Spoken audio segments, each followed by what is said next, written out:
Bonjour, je suis Anaïs Coach. Je vous souhaite la bienvenue dans mon podcast dédié à l'endométriose. Nous allons partager ici des témoignages poignants, des conseils sur la santé et plein d'autres informations de discussion où nous allons échanger ensemble pour avancer ensemble. N'hésite pas à t'abonner et à partager. À bientôt.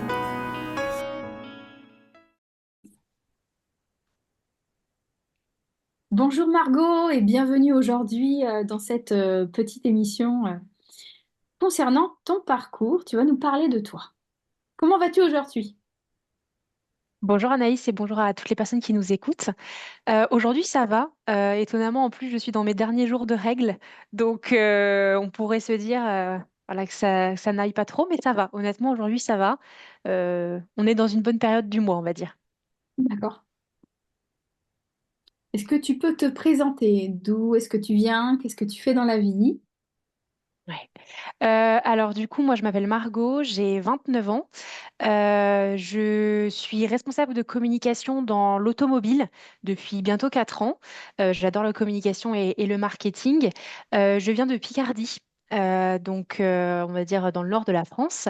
Et globalement, c'est un peu tout ce que j'ai à dire sur moi en présentation. Euh, du coup, on va parler de ton diagnostic. Comment as-tu Hmm. diagnostiqué? Alors, je pense que c'est une question qui est toujours, même quand on me la pose, tu vois, c'est toujours compliqué d'y répondre parce qu'on ne sait pas par où commencer, en fait. On se dit, est-ce qu'on commence sur ce qui vient de se passer la dernière année ou je rembobine à il y a 14 ans ou 15 ans, tu vois? Donc, vraiment sur l'aspect diagnostic, ce qui s'est passé, c'est que de mes souvenirs, donc il y a 15 ans, j'ai toujours eu des règles douloureuses. Euh, un peu comme tout le monde, malheureusement, dans les témoignages de personnes qui ont de l'endométriose. Moi, mes proches féminins, hein, ma maman, ma sœur, ma grand-mère, bah, c'est normal que t'aies mal. Donc, en gros, bah, voilà. C'est normal que t'aies mal, donc il n'y a rien à faire, en fait, si tu veux. Et puis, bah, j'avais beaucoup d'acné, beaucoup, beaucoup d'acné. On m'a mis sous pilule tout de suite, en fait. Je sais même pas, tu vois, pour souvenir si je suis restée 1 ou 2 ans, même pas avec un cycle sans moyen de contraception. Et en fait, bah, je suis restée comme ça jusqu'à mes 28 ans, du coup, voilà, avec ce moyen de contraception qui était la pilule. J'avais mes règles tous les mois. C'était toujours quand même douloureux, hein. J'avais mal au ventre. On m'a tout de suite mis sous le fameux médicament anti-inflammatoire que tout le monde connaît. Moi, les Spasfon ou les Doliprane, ça ne passait jamais. Voilà, c'était embêtant et j'avais des petits soucis digestifs et c'était toujours compliqué. Mais voilà, si tu veux, c'est resté comme ça. Et à l'aube de mes 28 ans, moi, j'en avais ras-le-bol. En fait, ça faisait du coup 12 ans, 13 ans que je prenais la pilule. Avec mon conjoint, on a dit, bah, arrête la pilule. Bon, il n'y a pas d'envie d'enfant, hein, mais c'est juste un ras-le-bol. Et en fait, l'année 2023, ça a été le descente aux enfers parce que je me suis retrouvée avec des cycles normaux, sans moyen de contraception. Et j'ai découvert les douleurs à ne plus pouvoir en vivre. Et donc tout de suite, j'en ai parlé à mon médecin traitant et à ma gynécologue. Mon médecin traitant qui m'a tout de suite dit, bon, vous venez d'arrêter, si ça continue un peu, il faudra faire des examens. Donc tout de suite, elle a quand même alerté la médecin généraliste. La gynécologue, j'y vais 1 fois par an, donc j'avais mon rendez-vous annuel. Et elle me dit, bon, elle vous avait quand même beaucoup de symptômes qui ressemblent à l'endométriose. J'ai dit, bah, c'est vrai, voilà, c'est vrai, vous avez raison. Elle me dit, bah écoutez, on va faire une échographie pelvienne. Donc j'ai fait une première écho pelvienne en septembre dernier et rien du tout. Rien du tout, aucun problème, rien aux imageries. Elle me dit, moi je vois rien, il n'y a rien du tout, vraiment rien. Bon, alors, soulagée non, parce qu'on n'est pas fou, on n'est pas folle. On sait très bien qu'il y a quelque chose, en fait. Tu te sens animée par cette dualité en disant, non, non, il y a quelque chose. Et elle me dit, bah écoutez, si vous le souhaitez, si les douleurs sont vraiment horribles, voilà, comme vous me le décrivez, je vous donne une ordonnance pour une IRM pelvienne. Et je dis, bah oui, écoutez, moi, je ne peux pas continuer comme ça, je ne peux pas vivre comme ça, j'ai besoin de savoir. J'ai eu 3 mois de délai pour mon IRM pelvienne, je pense comme beaucoup de monde, et puis surtout qu'elle m'a bien précisé qu'il fallait que ce soit une personne spécialisée qui allait relire en fait le compte rendu et que certaines personnes pouvaient passer à côté de certaines adhérences en l'endométriose. Donc c'est pour ça que j'ai eu autant de temps aussi du diagnostic. Et donc, un 23 décembre 2023, le jour des 9 ans avec mon conjoint, je vais passer mon IRM pelvienne à 9h30 et à 11h30, j'avais les résultats dans ma boîte mail. Donc, endométriose pelvienne profonde et digestive, à un stade quand même assez avancé, puisque voilà, mon rectum, paroi sigmoïdienne, le tube digestif, voilà, est pas mal entamé. Et donc, voilà, donc on découvre ça la veille, quasiment l'avant-veille de Noël.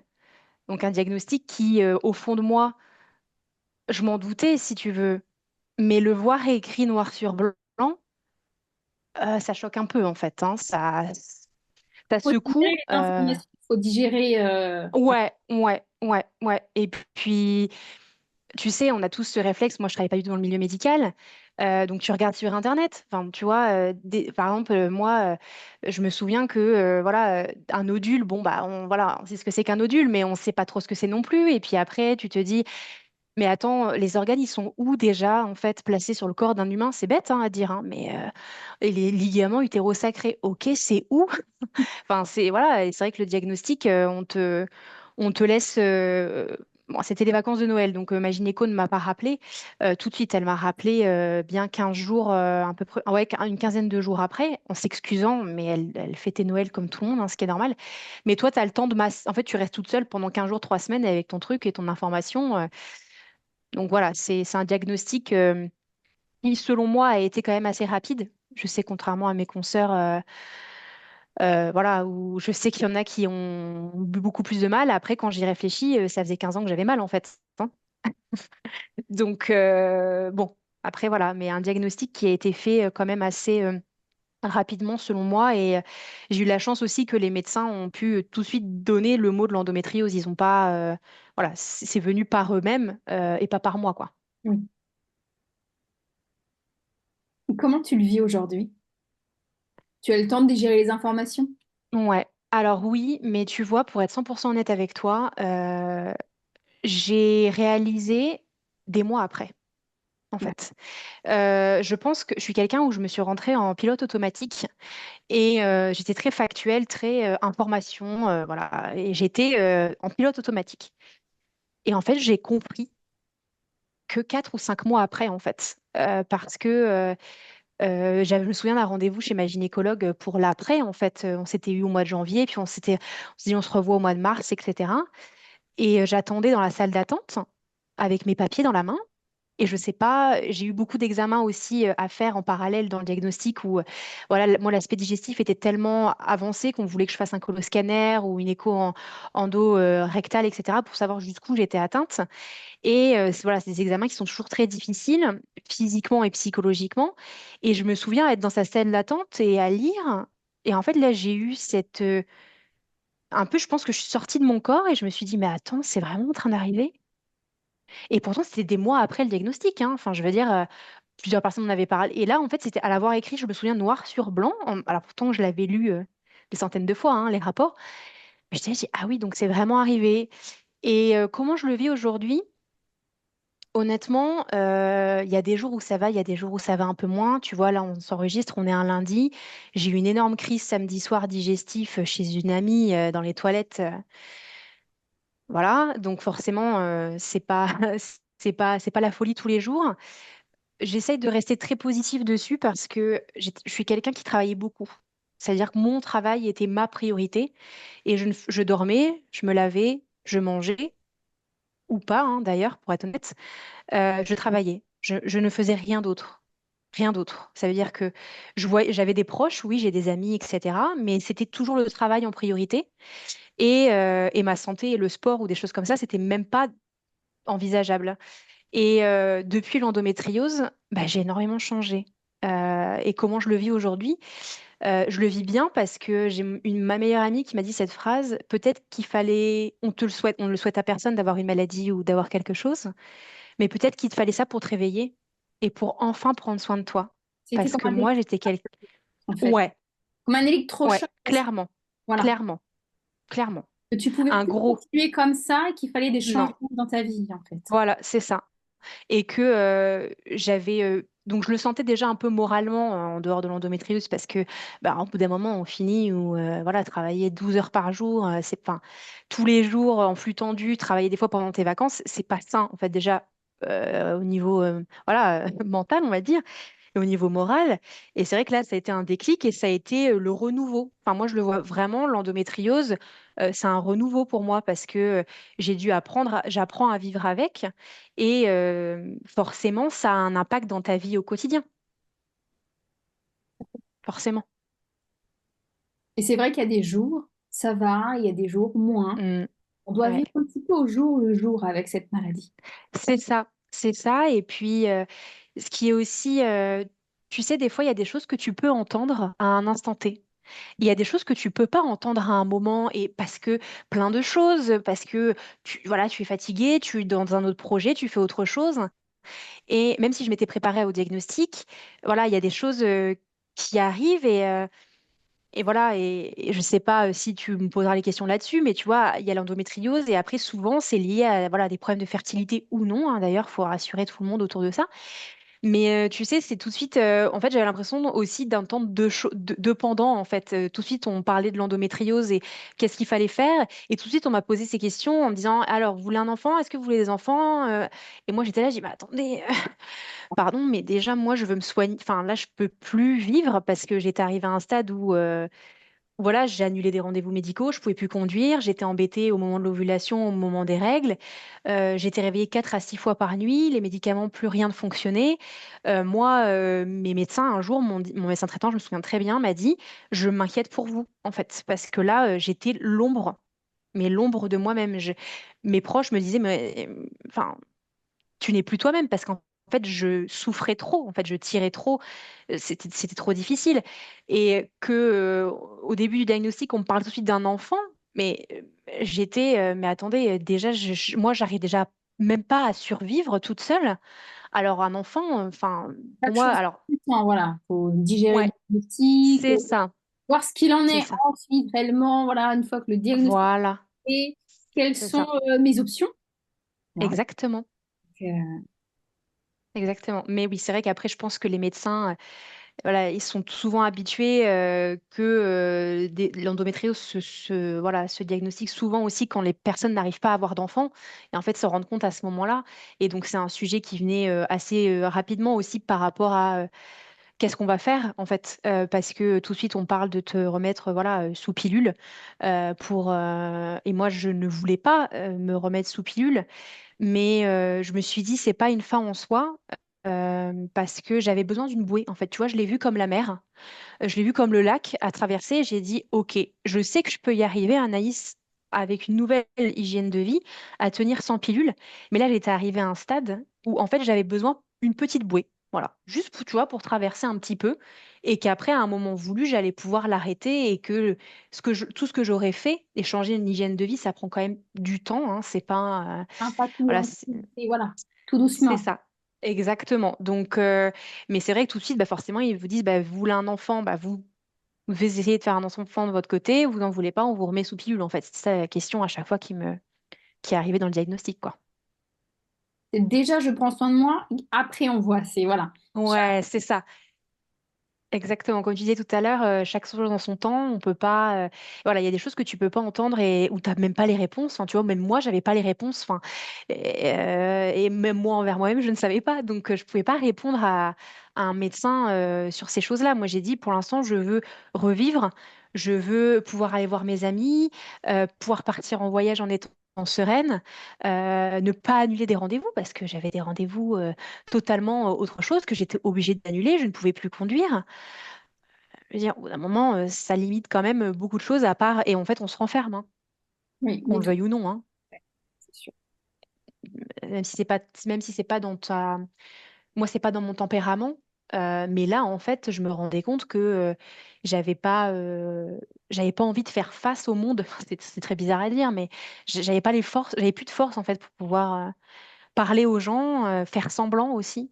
Se Ça, confronter c'était au très monde difficile. extérieur, se confronter au monde Ouais, extérieur, voilà. tout Qui peut à être fait. parfois très violent aussi, faut le dire. Exactement. Non, non, mais c'est ça. Moi, j'ai eu de la chance d'être soutenue quand même par mes proches, même au niveau du travail ou au niveau de, voilà, de ma sphère la plus proche. Euh, mais il y a des personnes qui ne comprennent pas et on leur en veut pas et c'est pas grave. Euh, et moi, entendre, bah, c'est une maladie à la mode, tout le monde a ça. Mais tu sais, quand tu es au fond du seau, tu peux pas répondre en fait. En fait, tu l'entends même pas parce que tu te dis, mais est-ce qu'elle l'a bien dit? En fait. Et sur le coup, tu te dis, ah, moi, franchement, maintenant, je préférerais pas être à la mode, Mais non, mais honnêtement. c'est vrai que des fois, on a des réflexions comme ça, on se prend une petite claque, Ouais. on s'y attendait tellement pas qu'on a bah, Ouais, une répartie parce que tu t'y attends c'est pas. ça. Et c'est après réflexion que tu te dis, mais je me suis quand même pris ça en pleine face, Ouais, quand même violent. bien sûr. Bien sûr. Et puis, tu te dis, bah mince, qu'est-ce qu'il faut faire? Est-ce qu'il faut éduquer les autres? Qu'est-ce qu'il faut, voilà, qu'est-ce qu'on peut faire en fait pour que ces personnes puissent connaître en fait l'endométriose. Donc moi je sais que depuis quelques mois j'en deviens voilà une militante à puissance 1000. J'ai récemment créé mon compte Instagram parce que pour moi c'est important et parce que j'ai des questions au quotidien en fait de ma tante, de même mon conjoint, de mon beau-père, de même des collègues où on te dit voilà encore samedi soir ah oui mais moi je pensais pas que si que ça et en fait tu te dis bah si et c'est à faire ce travail-là autour de toi, à en parler, à réussir à sensibiliser ton entourage, parce que pour la plupart des gens, c'est une maladie de règles. Oui, c'est ça. Et puis il y a quand même ce que j'appelle des fausses croyances. C'est moi pour mon entourage, c'était mais non, ça peut pas être ça. Sinon, tu Oui. n'aurais pas pu avoir une fille. D'enfants, voilà. Ah ben voilà, voilà. Mm. Donc ça, Ça, voilà, c'est endométriose, infertilité d'office, mais pas forcément. c'est vrai. Ça dépend Exactement. de chaque femme, chaque endométriose est différente en fait. Voilà. Mais Donc, clairement. Mais mais clairement, c'est pas tout à encore, fait ça. on n'est pas assez informé sur ça que chaque Non, endométriose, voilà, dépend de chaque non. personne et Ouais. voilà. Mais c'est vrai que voilà, ça a été un électrochoc, ça a eu un impact quoi qu'on dise positif dans ma vie, alors forcément, tu m'aurais appelé quand j'étais en crise, à réveiller 4 fois dans la nuit, je t'aurais peut-être pas dit ça. Mais là, aujourd'hui, je le vois comme ça, voilà, comme un impact positif dans ma vie pro parce que je travaille moins, je prends beaucoup plus soin de moi. Et je pense que c'est la clé, en fait, de globalement la vie, c'est de réussir à prendre soin de soi. Et quand on a une maladie, peu importe laquelle, c'est important de se rappeler que si nous prenons pas soin de nous, qui va prendre soin de nous, en fait? On est la meilleure personne pour prendre soin de soi, C'est tu important, vois. tout à fait. Et est-ce que tu as envie de parler de ton hygiène de vie? Qu'est-ce que tu as changé justement Oui, pour soulager tes symptômes ou améliorer, voilà, ton état? ouais. Beaucoup de choses. Alors, j'ai toujours fait du sport étant plus jeune quand même, tu vois. J'ai fait du basket, j'ai fait du volleyball. Voilà, j'étais quand même assez active. J'ai fait pendant longtemps du renforcement musculaire, etc. De la taïso par rapport au judo, etc. Donc, j'ai toujours fait du sport. Et c'est vrai que les études, moi, je suis partie en région parisienne pour mes études. Et c'est vrai que j'avais cours des fois jusqu'à 20h, 21h, le temps de reprendre les transports en commun. Ça passait pas dans le planning. Et donc, l'année dernière, je me suis dit, je vais me remettre au sport. Donc, première chose, je me suis remise au sport.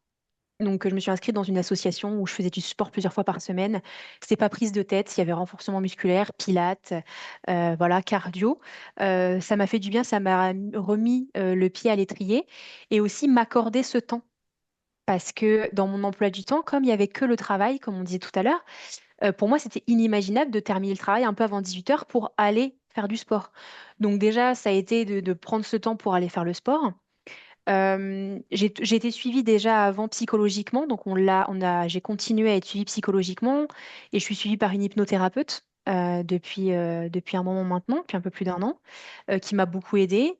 Donc je dirais voilà le sport, l'aspect psychologique. La troisième partie qui était importante mais difficile, c'est l'alimentation. Euh, Parce que moi, je j'ai jamais aimé la viande. Donc, aussi petite que j'étais, j'ai jamais mangé de viande. J'ai toujours détesté le goût. Voilà, c'est un fait. Le poisson, ça n'a jamais été mon péché mignon. J'en mangeais quand j'avais pas d'autre choix, en fait, si tu veux, au restaurant ou chez des proches.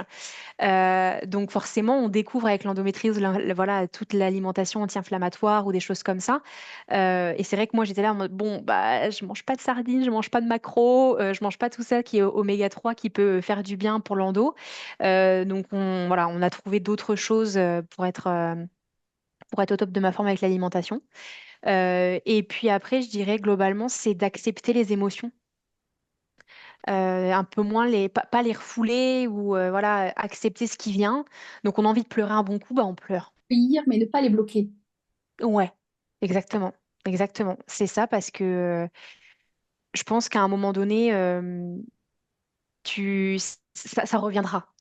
Tu vois, ça reviendra si tu le traites pas. Si tu traites pas l'information, elle va revenir. Donc non, je dirais que c'est globalement tout ce que j'ai mis en place. Le sommeil aussi qui est quand même très important. Forcément, quand on travaille beaucoup, beaucoup, bah, le sommeil passait après. Donc là, à moins travailler et à faire plus de choses pour soi, et ben, on dort plus. J'ai été toujours une grosse, grosse, grosse dormeuse. On a même pensé que voilà, je faisais limite de la narcolepsie, tu vois. J'étais suivie en hôpital, etc. Et au final, bah là, quand j'ai revu mon médecin en début d'année, il m'a dit, bah non, en fait, c'est l'endométriose, c'est la fatigue chronique à s'endormir au volant. Mais tu vois, tout ça, en fait, il y a plein de mots que j'avais avant le diagnostic qui ont maintenant, en fait, c'était tout simplement ce diagnostic-là, en fait. Donc, mon hygiène de vie a globalement changé avec tous ces éléments-là. D'accord. Très intéressant. Chaque parcours est différent. Est-ce que tu as envie de partager quelque chose d'autre, quelque chose qu'on n'a pas parlé, que tu aimerais... Je pense que globalement, moi, je le vois sur les réseaux sociaux depuis quelques mois. Je veux faire passer un message à toutes ces personnes qui écoutent et qui ont de l'endométriose dans un premier temps ou qui pensent qu'ils en ont, parce qu'il y en a plein, voilà, on a plein de consoeurs qui pensent qu'ils l'ont et qui n'ont pas de diagnostic. C'est surtout de ne pas rester seul. Parce que je sais que malheureusement, des fois, comme on dit tout à l'heure, on peut se renfermer. Faut pas rester seul. Vous n'êtes pas seul avec la maladie, vous n'êtes pas seul avec vos douleurs. En parler autour de vous. Peut-être que votre amie, elle ne le comprendra pas, mais peut-être, voilà, on a de la chance d'avoir Internet et d'avoir les réseaux sociaux et plein d'autres choses. Donc, surtout ne pas hésiter à en parler, ne pas rester seul. Et surtout, parce qu'on n'en a pas trop parlé dans mon cas, mais je pense que dans d'autres témoignages, tu en auras, le milieu médical, si vous avez rencontré des personnes où ça va pas, changez. Allez voir quelqu'un d'autre. Voilà. Je sais, vous êtes pas marié avec votre gynéco, vous n'êtes pas marié avec votre sage-femme ou votre médecin traitant. S'il y a quelqu'un qui dédramatise vos douleurs, partez. Parce qu'en fait, il n'y a que vous qui êtes dans votre corps. Et globalement, on s'invente pas. On n'invente pas des douleurs. On va pas inventer, ah, j'ai mal ici, alors que c'est faux. Donc, globalement, je dirais de ne pas rester seul et de voilà, avoir en fait cette petite armée autour de soi qui peut nous aider. Voilà, ces petites, moi j'appelle ça mes cartes en fait. Je vais avoir la sage-femme qui fait de l'acupuncture, le yoga, parce qu'on n'en a pas parlé, mais le yoga aussi hyper important. Voilà, j'ai mes petites cartes, mon hypnothérapeute, ma psy, un moment de qualité avec mes proches. Et c'est ces cartes-là qu'il faut réussir à trouver et avoir son entourage, un peu comme son village. Et après, je dirais, pour les personnes qui n'ont pas de l'endométriose, mais dont un proche là, d'essayer de s'informer au maximum et de le soutenir la personne. Et puis, juste dire, bah, je suis là. Même si on comprend pas, moi, je suis là. Si tu as besoin de parler, la personne, elle parlera peut-être pas, mais elle sait qu'elle pourra venir en parler à quelqu'un. Et voilà, je dirais de s'entourer et vraiment de rester avec les bonnes personnes. Et je pense qu'aussi, ça fait un tri dans la vie quand on a une maladie. Il y a des gens qui comprennent, il y a des gens qui ne comprennent pas. Et on ne demande pas spécialement à ce qu'ils comprennent, mais juste qu'ils se mettent un peu à notre place des fois et qu'on n'invente pas nos mots, encore une fois. C'est sûr, on n'invente pas des symptômes, voilà. Non. Et il faut pas Des fois, peut-être. changer Non, non. voilà, de médecin si besoin, voilà, C'est de ça. s'entourer et ne pas hésiter voilà, de contacter des associations ou des personnes Exactement. à l'endométriose pour Mm, échanger. Voilà, mm, moi, je reste tout à ouverte fait. au programme pour échanger Bien avec sûr. les personnes, pour, parce que des fois, il y a besoin de parler. On se retrouve Ouais, c'est vrai. avec personnes dans cette situation dans notre entourage et on a besoin Tout de à s'entourer fait. de personnes qui vont comprendre parce qu'elles vivent les mêmes choses que nous. Donc elles vont, Tout à fait. voilà, Mais ça, je pense que c'est la clé, tu vois, de t'entourer des personnes qui vivent les mêmes choses que toi, parce que c'est eux qui vont être plus susceptibles bah, à te comprendre et à t'entendre. Et je pense que c'est ça la sororité. Et c'est vrai que quand on se sent moins seul, on arrive à avancer un peu plus avec enfin, notre diagnostic et nos symptômes. Et puis, je dirais aussi un dernier conseil, c'est qu'il n'y a pas de questions bêtes. Tu vois, moi, sur les réseaux sociaux, on me demande, ah, mais est-ce qu'on t'a injecté tel produit de contraste à tel moment?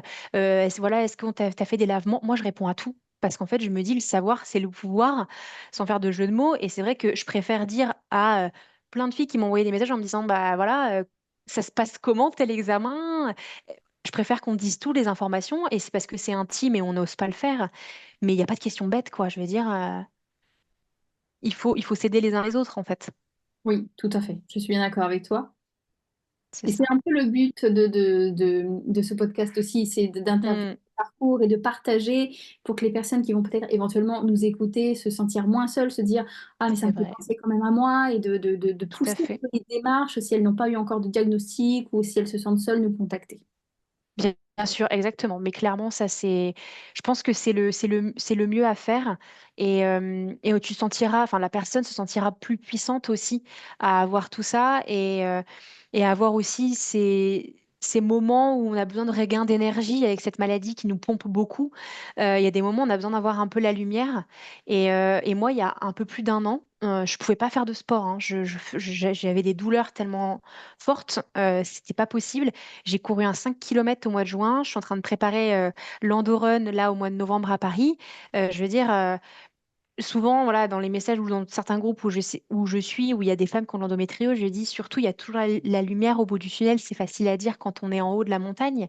Mais voilà, on arrive à s'en sortir et on arrive à... Et on n'est pas la maladie aussi. Je pense que c'est un des derniers messages que j'aimerais faire passer, c'est qu'on n'est pas la maladie. Je suis Margot, mais je suis pas l'endométriose en fait. Et ça, je pense que moi, je sais qu'il y a des moments où je me dis, en fait, je suis que de l'endométriose, sauf que non, je suis pas du tout que de l'endométriose. Je suis une personne avant tout et je suis avec l'endométriose et elle est là avec moi et elle sera potentiellement longtemps encore avec moi, mais elle est avec moi et je suis plus contre elle aussi. Parce que pendant un temps, tu vois, quand on parlait du diagnostic tout à l'heure, des fois, tu peux être C'est ça. contre la maladie. Voilà, malheureusement, après, c'est normal, hein.